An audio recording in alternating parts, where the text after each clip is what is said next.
ये कहानी छगनपुर नाम के एक छोटे से गांव की है, जहां अजय नाम का एक गरीब किसान रहता था। अजय के परिवार में उसके अलावा उसकी पत्नी सीमा और एक बेटा राजू था, जिनके साथ वो बहुत खुशी खुशी रहता था। अजय के पास गांव में अपनी एक जमीन थी, जहां पर खेती कर वो अपने घर का पालन पोषण करता था। परंतु अब उसकी वो जमीन पहले की तरह उपजाऊ नहीं रही थी। धीरे धीरे उसकी जमीन से फसल की पैदावार भी कम होने लगी थी। एक दिन इसी चिंता में वो अपने जमीन के पास बैठा होता है और कमाने का कोई और जरिया सोचने लगता है। दिन प्रतिदिन मेरे इस जमीन से उगने वाली फसल कम होते जा रही है। लगता है मुझे अब कोई दूसरी जमीन लेकर काम करना होगा, या तो कोई और जरिया ढूंढना होगा कमाने का। पर अब मैं इस जमीन के भरोसे नहीं रह सकता हूँ। चलो एक बार चल के सीमा से राय लेकर देखता हूँ वो क्या कहती है इस बारे में। अजय तुरंत खेत से अपने घर की तरफ चल पड़ता है। घर पहुंचकर वो सबसे पहले अपनी पत्नी सीमा को आवाज लगाता है। सीमा जरा यहाँ आना, तो तुमसे एक जरूरी बात करनी है। अजय की आवाज सुनकर सीमा वहाँ आ जाती है। बोलिए, आपने मुझे बुलाया क्या? हाँ सीमा, मुझे तुमसे एक जरूरी विषय पर बात करनी है और तुम्हारी राय जाननी है। हाँ बोलिए, क्या बात है? सीमा, तुम तो जानती हो हमारी जमीन अब पहले की तरह इतनी उपजाऊ नहीं रही है, और अगर मैं ज्यादा खाद वगैरह डालने की कोशिश करूंगा तो कहीं उसकी मिट्टी और खराब ना हो जाए। इसलिए सोच रहा हूँ कि कुछ समय के लिए उस जमीन पर खेती करना छोड़ दूं। हर साल थोड़ी थोड़ी खाद उसमें डालता रहूंगा, जिससे कुछ सालों बाद वो पहले की तरह उपजाऊ हो जाएगी। फिर उसमें खेती करना शुरू कर दूंगा। हाँ, ये ठीक रहेगा। इससे आपकी जमीन भी सही रहेगी और उसमें उगने वाली फसल भी। हाँ, पर तब तक मैं क्या करूं? क्योंकि मेरे पास दूसरी तो कोई जमीन नहीं है, तो घर का खर्च चलाने और राजू के पढ़ाई के लिए कहां से पैसे जुटा पाऊंगा। आप एक काम क्यों नहीं करते, एक बार जाकर गांव के जमींदार काका से मिल लीजिए। वो तो बहुत अच्छे और नेक दिल है, वो आपकी जरूर कोई मदद करेंगे। हाँ सीमा, ये ठीक रहेगा, क्योंकि काका अगर कोई नया काम भी करने बोलेंगे तो वो उसमें भी मेरी मदद कर देंगे। ठीक है सीमा, तो मैं कल सुबह सुबह ही काका से मिलने उनके घर चला जाऊंगा।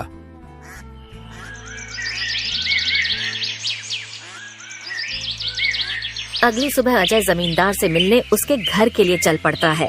जमींदार के घर के बाहर पहुंचकर वो जमींदार को आवाज लगाता काका, है। क्या आप घर पर हो? अजय की आवाज सुनकर जमींदार बाहर आता है। अरे आओ अजय बेटा, बोलो क्या हुआ, कुछ काम था क्या?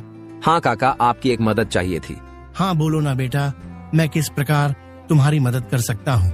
अजय फटाफट से जमींदार को अपने खेत की हालत बता देता है। तो इसमें परेशान क्या होना बेटा? काका, मेरे पास एक ही जमीन है जिस पर खेती कर मैं अपने घर का खर्च चलाता हूँ, और मैंने आज तक खेती के अलावा कोई दूसरा काम भी कभी किया नहीं। तो अब यही नहीं समझ रहा है मैं क्या करूं। बेटा, खेती के अलावा दूसरा काम क्यों करना? तुम एक काम करो, मेरे पास गांव के बाहर एक जमीन है, तुम उस पर खेती करो। काका, पर इससे तो आपका नुकसान हो जाएगा। नहीं बेटा, कोई नुकसान नहीं होगा। इसी बहाने तुम मेरी जमीन की देख रेख भी करोगे, क्योंकि अब तो मेरी उम्र भी हो गई है और मेरा बेटा भी शहर में रहता है, तो इससे तुम्हारा भी भला हो जाएगा और मेरी भी थोड़ी जिम्मेदारी कम रहेगी। ठीक है काका, अगर ऐसी बात है तो मैं कल से ही उस खेत पर काम करने चला जाऊंगा। अजय जमींदार को धन्यवाद कहकर वहाँ से अपने घर के लिए निकल जाता है। अजय अपने घर पहुंचकर सीमा को सारी बात बता देता है। ये तो बहुत अच्छा है, यानी आपकी सारी चिंता ही खत्म हो गई। हाँ सीमा, अब मैं काका के खेत पर बहुत मेहनत करूंगा और कोशिश करूंगा कि एक दो और खेत खरीद लूं, क्योंकि भविष्य में ऐसी समस्या आए तो उसके लिए हम तैयार रहे।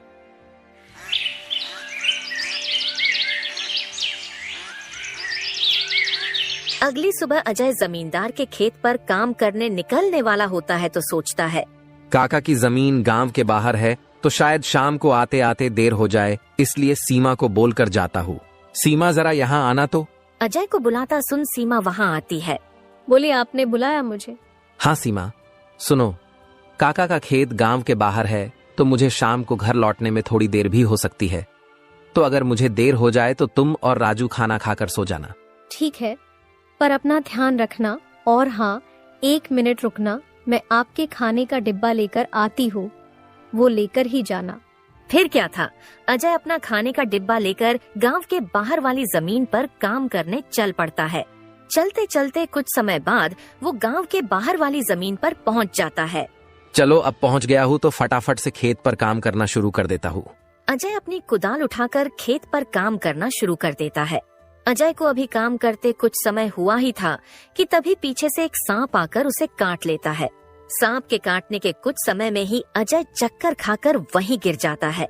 यहाँ अजय सांप के काटने से बेहोश हो चुका था, पर गांव के बाहर होने के कारण उसकी खबर अब तक उसके घर वालों को नहीं चलती है।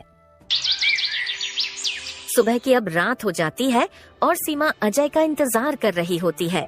माँ को इतने परेशान देख राजू पूछता है, क्या हुआ माँ, पिताजी अब तक क्यों नहीं आए? बेटा, तुम्हारे पिताजी आज काम करने जमींदार काका के गांव के बाहर वाली जमीन पर गए हैं और उन्होंने मुझे बोला भी था कि उन्हें आते आते देर हो जाएगी, पर अब कुछ ज्यादा ही समय हो गया है। माँ, आप क्यों फिक्र कर रही हो? पिताजी ने जब बोला था कि उन्हें आने में देर होगी तो कुछ सोच समझ कर कहाँ होगा। एक काम कीजिए, आप जाकर सो जाइए। राजू की बात सुनकर सीमा अपने कमरे में सोने के लिए चली जाती है। अगली सुबह भी जब सीमा देखती है कि अजय अब तक घर नहीं आया है, तो परेशान होकर वो सीधा जमींदार से मिलने उसके घर की ओर चली जाती है। सीमा जमींदार के घर पहुंचकर उनसे अजय के बारे में पूछने लगती है। नमस्ते जमींदार काका। नमस्ते बेटी, बताओ कैसे आना हुआ? काका, अजय कल आपके गांव के बाहर वाले खेत में काम करने गए थे, पर अब तक घर नहीं आए हैं। क्या कहा बेटी? अजय कल गया था और अब तक घर नहीं आया? हाँ काका, उन्होंने मुझे कहा था कि खेत गांव के बाहर है तो आते आते रात हो जाएगी, पर अब तो रात की सुबह हो गई, पर वो अब तक नहीं आए हैं। चिंता मत करो बेटी, मुझे थोड़ा समय दो, मैं अभी किसी को भेजकर पता लगाता हूँ कि अजय कहाँ है। जमींदार तुरंत अपने घर में काम करने वाले घनश्याम को अजय को देखने अपने खेत पर भेजता है। कुछ समय के बाद घनश्याम जमींदार के खेत पर पहुंच जाता है और वहां का दृश्य देखकर वो परेशान हो जाता है। ये क्या, अजय का तो पूरा शरीर नीला पड़ चुका है। मुझे लगता है इसे किसी सांप ने काटा है। मुझे तुरंत जमींदार जी को ये बात बतानी पड़ेगी। घनश्याम वहां से भागते भागते जमींदार के घर के लिए निकल जाता है। घनश्याम जैसे ही जमींदार के घर पहुंचता है, उसके कुछ कहने से पहले ही जमींदार उससे पूछने लगता है, क्या हुआ घनश्याम बेटा, तुम इतना दौड़ते हुए क्यों आए और क्या तुम्हें अजय मिला? घनश्याम जमींदार को सारी बात बता देता है जो उसने खेत में देखी थी। घनश्याम जब जमींदार को सारी बात बता रहा होता है, तभी वहाँ पास में खड़ी सीमा भी सारी बात सुन लेती है और रोने लगती है। घनश्याम, तुम सबसे पहले वैद्य जी को लेकर वहाँ पहुँचो, मैं सीमा बेटी को लेकर वहाँ आता हूँ। घनश्याम को वैद्य जी के पास भेजने के बाद जमींदार सीमा को समझाने लगता है। सीमा बेटी, पहले तो तुम रोना बंद करो और जल्दी से मेरे साथ चलो, क्योंकि तुम्हारे रोने से अजय ठीक नहीं होगा। फिर क्या था, जमींदार सीमा को लेकर अजय को देखने उसके खेत के तरफ निकल जाता है और घनश्याम वैद्य जी को लेने दूसरी तरफ निकल जाता है। जमींदार और सीमा जब वहां पहुंचे तो उन्होंने देखा अजय बेहोश हालात में खेत में गिरा था और उसका पूरा शरीर नीला पड़ चुका था। सीमा अजय के पास बैठकर रोने लगती है। तभी वहां वैद्य जी आ जाते हैं। वैद्य जी के आते ही सीमा वहां से हट जाती है और वैद्य जी अजय की हालत का जायजा लेने लगते हैं। क्या हुआ वैद्य जी, अब कैसी है अजय की हालत? देखिए जमींदार जी, मैं आपको झूठ बोलकर अंधेरे में नहीं रखना चाहता हूँ, पर अजय की हालत बहुत खराब है। वैसे तो मैंने उसे जहर को काटने वाली औषधि दे दी है, परंतु जहर अजय के अंदर कुछ ज्यादा समय तक रह गया है, जिस कारण वो प्रगाढ़ बेहोशी के हालत में चला गया है। प्रगाढ़ बेहोशी, ये क्या होता है वैद्य जी? प्रगाढ़ बेहोशी के हालत में व्यक्ति जीवित तो होता है, परंतु उसके बदन के हिस्से में हलचल नहीं होती है, और ये अब कब होश में आएगा ये भी नहीं कह सकते हैं। वैद्य जी, तो अब हम क्या करें? देखिए जमींदार जी, अभी के लिए मैं कुछ दवाइयां दे रहा हूँ, उसे समय समय पर पानी में मिलाकर देना, बाकी तो सब ऊपर वाले के भरोसे हैं। वैद्य अजय की हालत का जायजा लेकर और दवा देकर वहां से चले गए। फिर कुछ गांव वाले अजय को लाकर उसको उसके घर के बिस्तर पर लिटा देते हैं। देखो सीमा बेटी, तुम बिल्कुल चिंता मत करना, तुम अजय की अच्छे से देखभाल करो, देखना वो बहुत जल्द ठीक हो जाएगा और तुम्हें अगर किसी भी चीज की कोई भी जरूरत हो तो मुझे जरूर बता देना, और हर महीने मैं तुम्हारे लिए और राजू के लिए कुछ पैसे भेजता रहूंगा, पर तुम हिम्मत मत हारना। आपका बहुत बहुत धन्यवाद काका, आप हम लोगों की बहुत मदद कर रहे हो। जमींदार फिर वहाँ से सीमा को दिलासा देकर चले जाते हैं। जमींदार के जाने के बाद वहाँ राजू आ जाता है और अपने पिता की हालत देखकर सीमा से उसका कारण पूछने लगता है। माँ, ये पिताजी को क्या हुआ है? बेटा, तुम्हारे पिताजी को कल खेत में सांप ने काट लिया है, जिस कारण वो बेहोश हो गए हैं। माँ, तो पिताजी होश में कब आएंगे? बेटा, वैद्य जी ने कुछ दवाइयाँ दी है और उन्हें समय समय पर पिलाने कहा है। उन्होंने बोला कि उन दवाइयों से वो बहुत जल्द ठीक हो जाएंगे। पर माँ, पिताजी की ऐसी हालत है तो अब हमारे घर का खर्च कैसे चलेगा? बेटा, तुम उसकी चिंता मत करो, मैं हूँ ना, मैं सब संभाल लूंगी। नहीं माँ, आप क्या क्या करोगी? आप पिताजी का ध्यान रखोगी, आप घर संभालोगी कि घर का खर्च देखोगी? माँ, आप बस पिताजी का और घर का ध्यान रखो, मैं अब खेत पर काम करके घर का खर्च चलाऊंगा। राजू की ऐसी बातें सुन सीमा भावुक हो जाती है। नहीं बेटा, तुमको काम करने की कोई जरूरत नहीं है, मैं सब संभाल लूंगी। तुम बस अपने पढ़ाई का ध्यान रखो। तुम्हारे पिताजी का सपना है कि तुम बहुत बड़े अफसर बनो, और मैं तुम्हें वो बनाकर रहूंगी, भले उसके लिए मुझे कितनी भी मेहनत क्यों ना करनी पड़े। फिर सीमा राजू को वहाँ से पढ़ने भेज देती है। मुझे अब कुछ करना ही होगा, क्योंकि मैं अब अजय का ठीक होने का इंतजार तो नहीं कर सकती हूँ। मुझे अब खुद जाकर खेती करनी होगी, और हो सके तो कोई और काम भी देखना होगा। अगली सुबह सीमा सीधे जमींदार से मिलने पहुँच जाती है। नमस्ते जमींदार काका। नमस्ते बेटी, बताओ कैसे आना हुआ, और अजय की तबीयत अब कैसी है?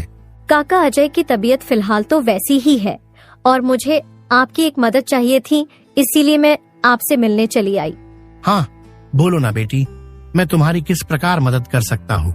काका, मैं चाहती हूँ कि जो जमीन आपने अजय को दी थी काम करने के लिए, आप मुझे उस पर काम करने की इजाजत दे दी, ताकि मैं उस पर काम करके अपने घर का खर्च और राजू की पढ़ाई करा सकूं।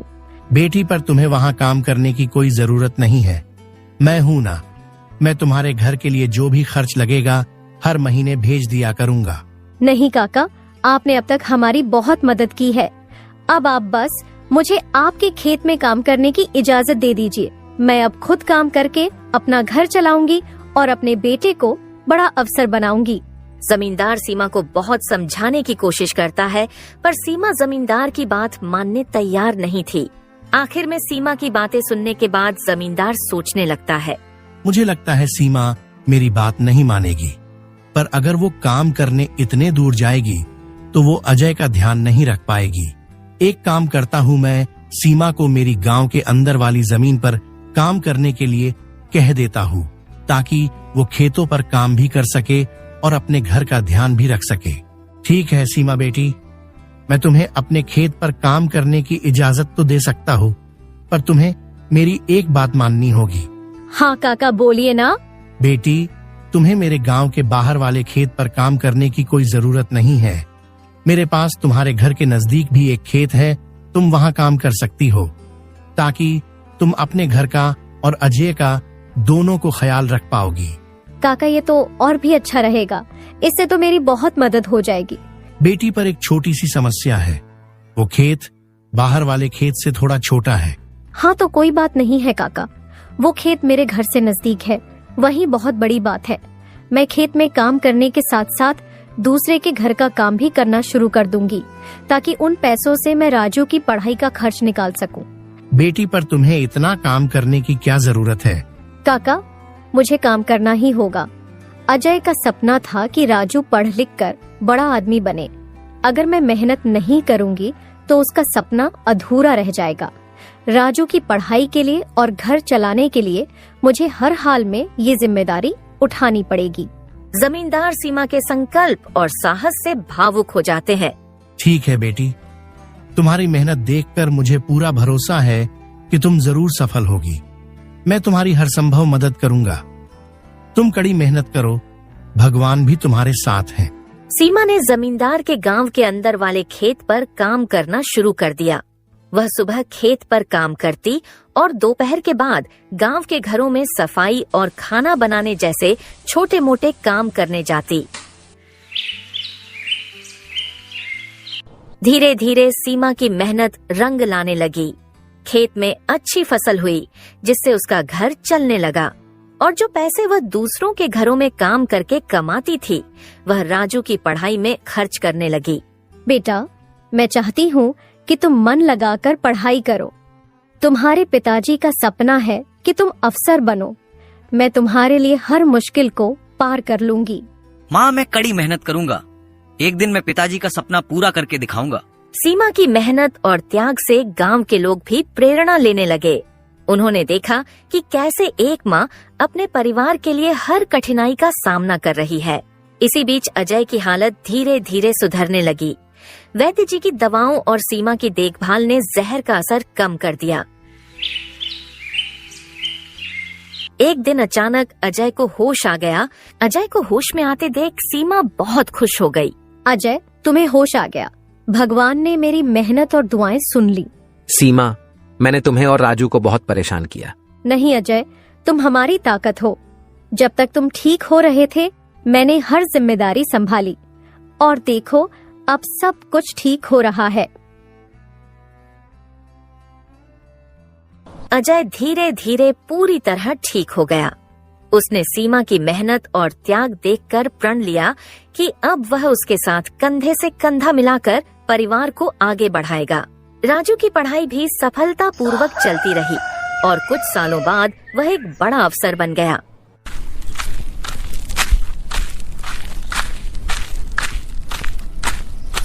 माँ, पिताजी, मैं आज जो कुछ भी हूँ वह आपकी मेहनत और त्याग के कारण हूँ।